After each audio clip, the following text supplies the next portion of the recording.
दोस्तों आज मैं केबीएस 2023 के लिए यहाँ पर कुछ जीके और जीएस के केवल टॉप 15 क्वेश्चन लेकर आया हूँ। आप लोग यहाँ एनालिसिस करिए, क्या आप केबीएस परीक्षाओं के लिए तैयार हैं या नहीं हैं। अगर आपने सारे आंसर सही कर लिए ना, तो आप ये समझिए कि आप केबीएस एग्जामिनेशन के लिए प्रिपेयर हैं, तैयार हैं। तो चलिए आइए पहले प्रश्न को देखते हैं। पहला प्रश्न ये कहता है कि निम्नलिखित में से कौन सा समाचार पत्र भारतीय राष्ट्रीय आंदोलन के दौरान लोकमान्य तिलक के द्वारा लिखा गया था। देखिए, लोकमान्य तिलक जी ने जो यहाँ पर एक समाचार पत्र लिखा हुआ था राष्ट्रीय आंदोलन के दौरान, तो उसका नाम था केसरी। क्या था? उसका नाम था Kesari. Right answer option number 3 है। मेरे हिसाब से बहुत सारे बच्चों ने सही जवाब दिया होगा। चलिए क्वेश्चन नंबर 2 देखते हैं क्या कहता है। लंदन इंडियन सोसाइटी और ईस्ट इंडिया एसोसिएशन की स्थापना निम्नलिखित में से व्यक्तियों में से किसके द्वारा की गई है। तो देखिए, यहाँ पे अगर हम बात करेंगे क्वेश्चन नंबर 2 की, तो 4 ऑप्शंस आपके सामने। अगर लंदन इंडियन सोसाइटी की बात करें या ईस्ट इंडिया एसोसिएशन की स्थापना की बात करें, तो वो दादा भाई नौरोजी के थ्रू की गई है। किसके थ्रू की गई है? दादा भाई नौरोजी। इसका राइट आंसर है। स्वदेशी आंदोलन का प्रमुख कारण क्या था?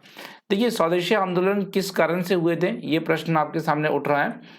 तो स्वदेशी आंदोलन जो हुए थे वो 1905 में जो बंगाल का विभाजन किया जा रहा था, बंगाल को बांटा जा रहा था, उस वजह से स्वदेशी आंदोलन का एक प्रमुख कारण था। Option number 3।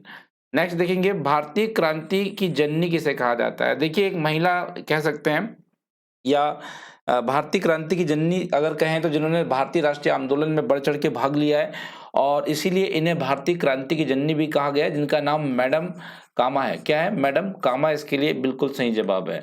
ब्रिटिश संसद के सदस्यों के रूप में पहला भारतीय किसे चुना गया था?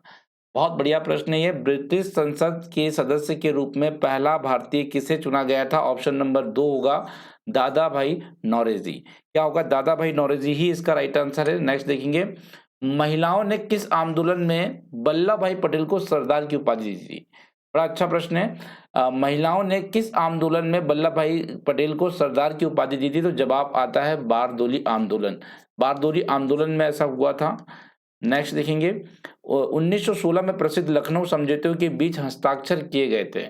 अब देखिए, 1916 में एक लखनऊ समझौता किया गया था जिनमें 2 लोगों के बीच हस्ताक्षर किए गए थे, और वो हस्ताक्षर किए गए थे, मैं आपको बता दूं, बाल गंगाधर तिलक और मोहम्मद अली जिन्ना के बीच ये हस्ताक्षर किए गए थे 1916 में। राइट आंसर है, देखते हैं, जावेद खान अमरोही। 14 फरवरी 2023 को इनका निधन हुआ है। अभी हाल ही में इनका निधन हुआ है। तो ये प्रसिद्ध क्या थे? देखिए, जावेद खान अमरोही ने काफी पिक्चरें भी की हुई है, और ये एक अभिनेता हैं। कौन है ये? एक अभिनेता है। ऑप्शन नंबर 2 इसके लिए राइट आंसर है। अंतर्राष्ट्रीय बाल कैंसर दिवस कब मनाया जाता है? देखिए, हाल ही में ही ये गया है, कुछ समय पहले ही अंतर्राष्ट्रीय बाल कैंसर दिवस। क्वेश्चन नंबर 9 की आप बात कर रहे हैं। ऑप्शन नंबर ए आएगा 15 फरवरी। 15 फरवरी को ये सेलिब्रेट किया जाता है। नेक्स्ट देखेंगे, किस देश के वैज्ञानिक ने हाल ही में एक नए प्रकार के क्वासी क्रिस्टल की खोज की है जिसमें 12 गुना समरूपता है? देखिए, ऐसी जो खोज नाम है वो आपके संयुक्त राज्य अमेरिका के नाम है, जिन्होंने ऐसी खोज की हुई है। अमेरिका इसके लिए राइट आंसर है। 14 फरवरी 2023 को national open race walking championship कहां पर आयोजित की गई थी?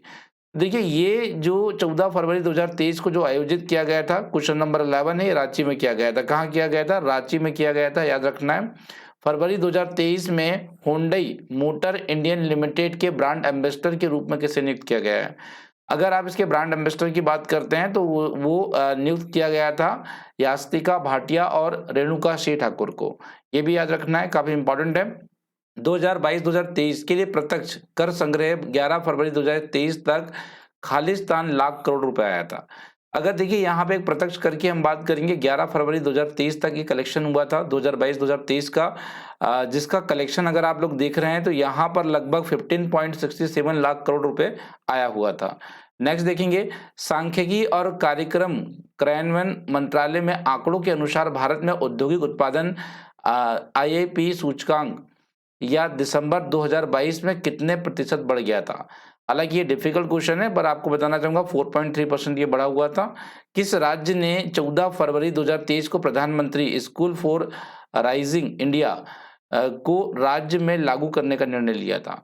देखिए, क्वेश्चन नंबर 15 है, और ये निर्णय लिया हुआ था महाराष्ट्र के लिए। किसके लिए लिया गया था? महाराष्ट्र के लिए लिया गया था। नेक्स्ट देखेंगे, किस राज्य के मुख्यमंत्री ने विभिन्न जिलों में 20 महत्वपूर्ण धार्मिक और पर्यटन स्थलों में पर्यटक पुलिस स्टेशनों का उद्घाटन किया था। तो ये आपको कमेंट बॉक्स में बताना है, ये आपका होमवर्क है। और कैसे लगे ये टॉप 15 क्वेश्चन मुझे कमेंट बॉक्स में बताइएगा। अगर अच्छे लगे हों तो वीडियो को लाइक करिएगा और चैनल को सब्सक्राइब कीजिएगा। बहुत बहुत धन्यवाद आप लोगों को जुड़ने के लिए। Thank you so much everyone to watching this video.